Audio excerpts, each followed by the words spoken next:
स्वायत्त शासन दिवस निश्चित भाव में आम सरकार आसिला परे जो आमर सहरांचल गुड़िक अच्छी 115टी एनएससी म्युनिसिपालिटी एवं म्युनिसिपालिटी कॉर्पोरेशन ये द्रुत सहरांचल वृद्धि घटवा कारण से सहर मानकर किभली भाव में तार मौलिक समस्या गुड़िक समाधान करा जाई परिबो आउ सेथिपाई आम सरकार नुआ नुआ योजना मध्य आरंभ करिसंती एवं विशेष करके पुरी सहर को म्युनिसिपालिटी कॉर्पोरेशन हिसाब रे घोषणा करा जाइछि एवं ताहा सहित आमे 28टी नुआ सहर को आमे एनएससी रो मान्यता देइछु बा घोषणा करिछु। आज सेतिरे 7टी थिला आगरु 21टी घोषणा आइतला एवं आज 7टी घोषणा आइछि। समुदाय 28टी एनएससी हिसाब रे आज पुनर्बार मु एथि घोषणा करिछि एवं ता सहित मध्य 7टी एनएससी थिबा सहर को म्युनिसिपालिटी हिसाब रे ताकू अपग्रेडेशन बा तार म्युनिसिपालिटी हिसाब रे मान्यता आज प्रदान करा जाई पारिछि। एणु 115टी सहर रे आउ 36टी सहर एथिरे जोड़ी हैला अर्थात ता भितरे एनएससी रु म्युनिसिपालिटी को जोड़ी हेबा एवं म्युनिसिपालिटी रु कॉर्पोरेशन को जोड़ी हेबा। ये जो या हेबा द्वारा आमे जो योजना रखीचु जे शहरीकरण जेभली भाव में द्रुत गति रे बढ़ी चली से तार मौलिक समस्या पानी बिजुड़ी ड्रेन रोड तार प्रशस्त केमती हेब एवं मल्टीपर्पज हॉल हेब ता सहित सेठी पार्किंग रो व्यवस्था एवं संपूर्ण भाव में चित्त विनोदन केन्द्र पार्क रो व्यवस्था ये समस्त को सुंदर भाव में लोकंकर आवश्यकता अनुजाई पूरण करवा आउ सेथिपाई आमे मुख्यमंत्री शहरीकरण योजना माध्यम रे मध्य आज ये सहर मानकर जो आवश्यक पूरण करबा पई जो योजना गुड़िक आवश्यकता पड़ुछि सेथिपाई आमे मुख्यमंत्री शहरीकरण योजना माध्यम जो आज आमे घोषणा करलु एतिरे 6000 कोटी टंका व्यवस्था हबो। भुवनेश्वर भड़िया आम राज्यर राजधानी यह भारत वर्षर द्रुत गतिर बड़ होउतबा गोटे सहर एवं सेथिपाई ये सहर रे रिंग रोड रो योजना आम करिथिलु केंद्र सरकार निकट रे दाबी करिथिलु ताहा भी निकट अतीत रे पूरण हो पारिछि। आमर जो खर्दारू रामेश्वरम थारू आपंकर चौद्वार पाखरे थिबा टांगी पर्यंत 111 किलोमीटर रास्ता को 8308 कोटी टंकार ये बजेट रे कैबिनेट अप्रूवाल होईछि। ये निश्चित भाव में खर्दा भुवनेश्वर कटक चौद्वार ये सहर मानक पई मध्य आमको आहुरी बड़ करी एवं सुंदर करी गढ़िबा पई एवं सहर भितरे जेमिति ट्रैफिक कंजक्शन सहित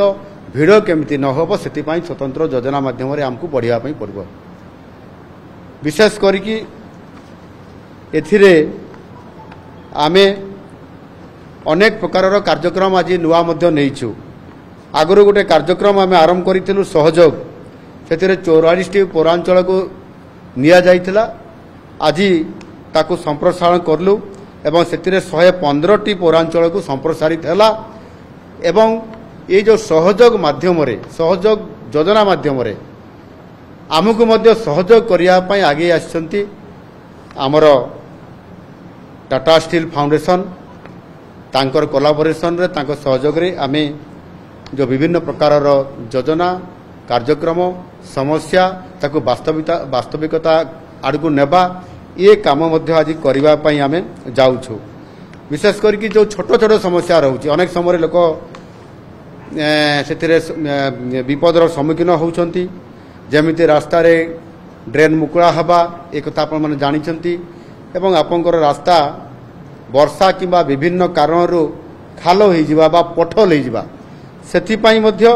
ପୋଟଲ କେମିତି ମରାଯିବ ଏବଂ ଲୋକଟିଏ ଆଉ ବାରମ୍ବାର ମ୍ୟୁନିସିପାଲିଟି ଅଫିସକୁ ଭୁବନେଶ୍ୱର କର୍ପୋରେସନ ଅଫିସକୁ ନ ଆସିକରି ମଧ୍ୟ ଗୋଟିଏ ଟୋଲ୍ ଫ୍ରି ନମ୍ବର ଆମେ ସେମାନଙ୍କୁ ଆଜି ପ୍ରଦାନ କରୁଛୁ। ସେଥିରେ ଟୋଲ୍ ଫ୍ରି ନମ୍ବର ମଧ୍ୟ ଅଛି 1929। এই 1929 ଭିତରେ ସେମାନେ ସିଧାସଳଖ ଭାବରେ ଫୋନ୍ କଲେ ଏ ଟୋଲ୍ ଫ୍ରି ନମ୍ବରରେ ସଙ୍ଗେ ସଙ୍ଗେ ସେଇଟା କାମ ଆରମ୍ଭ ହେବ, ରେଜିଷ୍ଟ୍ରି ହେବ, ତାଙ୍କ ପାଖକୁ ମେସେଜ ଯିବ, ଆକ୍ନୋଲେଜମେଣ୍ଟ ମେସେଜ ଯିବ ଏବଂ କାମ ହେବ। କାମ ହେଲା ପରେ ଓକେ ହେଲା ପରେ ସେ ତାଙ୍କ ପାଖକୁ ମେସେଜ ଯିବ, ସେ ଓକେ କଲା ପରେ ଯାଇକରି ସେ କାମର ସମାଧାନ ହେଲା। ଯଦି ସେ ଲୋକ ପୁଣି କମ୍ପ୍ଲେନ୍ କଲେ ତାହେଲେ ନିଶ୍ଚିତ ଭାବରେ ସେଟା କାମ ହେଲା ନାହିଁ, ସେ ଅଧିକାରୀ କାହିଁକି କଲେ ନାହିଁ ତା ଉପରେ ମଧ୍ୟ କୈଫିୟତ ତଲବ ମଗାଯିବ। ଏହା ଆପଣଙ୍କର ଯେଉଁ କରିବା ଦ୍ୱାରା ଏବଂ ଏଇଟା 24 ଘଣ୍ଟିଆ ଆମେ ଇଏ କାମ କରିବା ପାଇଁ ଆଜି ଯାଉଛୁ ଆଉ ତାହା ଦ୍ୱାରା ନିଶ୍ଚିତ ଭାବରେ ଲୋକମାନେ ଅଧିକ ସୁବିଧା ଏବଂ ସୁଯୋଗ ତାହାର ପାଇପାରିବେ। ସେଇଭଳି ଭାବରେ ଆପଣଙ୍କର ୱାନ୍ ନେସନ୍ ୱାନ୍ କାର୍ଡ଼, ଏ ଯେଉଁ ୱାନ୍ ନେସନ୍ ୱାନ୍ କାର୍ଡ଼ ଯେଉଁ ଆମେ ଏ ଯୋଜନାକୁ ଆମେ ଅନ୍ତର୍ଭୁକ୍ତ କରିବା କାରଣରୁ ଯେଉଁ କାର୍ଡ଼ଟି ସେମାନଙ୍କୁ ଦିଆଯିବ ସେଥିରେ ବିଭିନ୍ନ ପ୍ରକାରର ଟ୍ରାନ୍ସପୋର୍ଟ ସେବା ସୁବିଧା ସେଥିରେ ସେମାନଙ୍କୁ ମିଳିପାରିବ ଏବଂ ବିଶେଷ କରିକି ଯେମିତି ଆପଣଙ୍କର ନ୍ୟାସନାଲ୍ କମନ୍ ମୋବିଲିଟି କାର୍ଡ଼ ଯେଉଁଟା ଆମେ କହୁଛୁ, ଏ ନ୍ୟାସନାଲ୍ କମନ୍ ମୋବିଲିଟି କାର୍ଡ଼ର ଯେଉଁ ଶୁଭାରମ୍ଭ କରାଗଲା ଏଥିରେ ଆପଣଙ୍କର ଯେମିତି OSRTC ବସ୍ ଅଛି ଏବଂ ସେଇଭଳିଆ ଭାବରେ ଅନେକ ଆହୁରି ସୁବିଧା ଅଛି। ଏ ନ୍ୟାସନାଲ୍ କମନ୍ ମୋବିଲିଟି କାର୍ଡ଼ର ସୁବିଧା ମାଧ୍ୟମରେ ତାକୁ ହ୍ୱାଟ୍ସଆପ୍ ଟିକେଟିଂ ସେବା ଗୋଟେ ଅଛି, ହ୍ୱାଟ୍ସଆପ୍ ଟିକେଟିଂ ସେବା ମାଧ୍ୟମରେ ଆମେ ଟିକେଟ୍ ଥରେ କରିଦେଲା ପରେ ସେ କାର୍ଡ଼ ଦେଖାଇଲା ପରେ ଆମେ ଗୋଟିଏ ସହରରୁ ଆଉ ଗୋଟେ ସହରକୁ, ଗୋଟିଏ ରାଜ୍ୟର ଗୋଟିଏ ସହରରୁ ଆଉ ଗୋଟେ ରାଜ୍ୟର ଆଉ ଗୋଟେ ସହରକୁ ମଧ୍ୟ ସେ କେବଳ କାର୍ଡ଼ ଦେଖାଇଲେ ହିଁ ଆମେ ସେଥିରେ ଯାଇପାରିବୁ। ଆଉ ଏ ବ୍ୟବସ୍ଥା ମଧ୍ୟ ମହିଳାମାନଙ୍କର ପାଇଁ ଏଥିରେ 15% ଛାଡ଼ ଅଛି ବା ଡିସ୍କାଉଣ୍ଟ ଅଛି, ରିହାତି ଅଛି ଏବଂ ସେଇଭଳି ଭାବରେ ଅନ୍ୟମାନଙ୍କର ପାଇଁ 10%ର ଇଏ ସୁବିଧା ମଧ୍ୟ ଅଛି। ଆଜି ଆମେ ସୁଲଭ ମୂଲ୍ୟରେ କେମିତି ବାସଗୃହ ଯୋଗାଇ ଦିଆଯାଇପାରିବ ସେଥିପାଇଁ ସର୍ବନିମ୍ନ 14 ଲକ୍ଷ ଟଙ୍କାର ବ୍ୟବସ୍ଥା ଏବଂ ସର୍ବାଧିକ ସେ 50 ଲକ୍ଷ ଟଙ୍କା ପର୍ଯ୍ୟନ୍ତ ଏ ଯୋଜନା ମାଧ୍ୟମରେ ଆଜି ଆମେ ଘୋଷଣା କରିଛୁ। ତାଙ୍କୁ ଏ ସୁବିଧା ଯୋଗାଇ ଦିଆଯିବ ଏବଂ ତାକୁ ସେ ଯଦି ଇଏ ପ୍ରୋଜେକ୍ଟ ଯଦି ଆପଣଙ୍କର ଚାଲିବ ତାହେଲେ ଆଗାମୀ ଦିନରେ ସମସ୍ତଙ୍କୁ ଇଏ ସୁବିଧା ଯୋଗାଇ ଦେବା ପାଇଁ ମଧ୍ୟ ଆମ ସରକାର ସେଥିରେ ଯୋଜନା କରୁଛନ୍ତି, ତାକୁ କାର୍ଯ୍ୟକାରୀ ମଧ୍ୟ କରେଇବେ। ଏବଂ ପରିଶେଷରେ ମୁଁ ଗୋଟିଏ ଆଜି ସମସ୍ତ ପୌରାଞ୍ଚଳମାନଙ୍କୁ ମୁଁ ଗୋଟେ ଆଜି ତାଙ୍କୁ ଆହ୍ୱାନ ଦେଇଛି ଯେ ଆମେ ଆସନ୍ତା ବର୍ଷ ଏପ୍ରିଲ 2026 ସୁଦ୍ଧା ଯେତେ ଆମର ପୋଟଲ ବା ଖାଲ ହେଇଥିବ ରୋଡ଼ମାନଙ୍କରେ କିମ୍ବା କୌଣସି ମୁକୁଳା ଡ୍ରେନ୍ ବି କେଉଁ ଜାଗାରେ ଟିକେ ରହିଯାଇଥିବ ତାହା କିଭଳି ଭାବରେ ଯେଉଁଠି ଆବଶ୍ୟକ ଅନୁସାରେ ପୁରା ହେଇଥିବ ବା ଯେଉଁଠି ପୋଟଲ ଥିବ ତାକୁ ପୁରା ପୋଟଲ ମରାଯିବ ଏବଂ ଗର୍ତ୍ତ ମୁକ୍ତ ହେବ ବା ପୋଟଲ ଫ୍ରି ହେବ। ଆଉ ସେଥିପାଇଁ ଏଟା ଗୋଟେ ଆମେ ପୁରା ସାଚୁରେସନ୍ ମୋଡ଼ରେ କରିବା ପାଇଁ ଯାଉଛୁ। କୌଣସି ସହରରେ ପୋଟଲ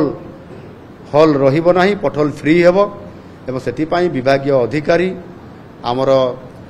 ଜନପ୍ରତିନିଧି ସେ କାଉନସିଲର ହୁଅନ୍ତୁ ବା ମେୟର କର୍ପୋରେଟର ହୁଅନ୍ତୁ ଏବଂ ମ୍ୟୁନିସିପାଲିଟି ଚେୟାରମ୍ୟାନ୍ ମେୟର ପର୍ଯ୍ୟନ୍ତ ସମସ୍ତଙ୍କୁ ଏ ଦାୟିତ୍ୱ ଦିଆଯାଉଛି ଏବଂ ସେମାନେ ମଧ୍ୟ ଏ ବାବଦରେ ସମ୍ପୂର୍ଣ୍ଣ ଭାବରେ କମ୍ପ୍ଲିଟ୍ କରିବେ। ଯାହା ଆବଶ୍ୟକତା ଅଛି ତାକୁ ପୂରଣ କରାଯିବ, ଆର୍ଥିକ ବ୍ୟବସ୍ଥା କରାଯିବ, କିନ୍ତୁ ପୋଟଲ ବା ଆପଣଙ୍କର ଯେଉଁ ଗର୍ତ୍ତ ବା ପୋଟଲ ବା ଖାଲ ଆଉ ରହିବ ନାହିଁ। ସବୁ ଛୋଟ ବଡ଼ ରାସ୍ତାରେ ଛୋଟ ବଡ଼ ସହରରେ ସବୁଠି ପୁରା କରାଯିବ। ଇଏ ଗୋଟିଏ ମାସିକ୍ ଡ୍ରାଇଭ୍ ମାଧ୍ୟମରେ ଆମେ କାର୍ଯ୍ୟକ୍ରମ ଆଜିଠାରୁ ତାକୁ ଆରମ୍ଭ କରୁଛୁ। ଆଉ ଏହା କରିବା ଦ୍ୱାରା ମୁଁ ଭାବୁଛି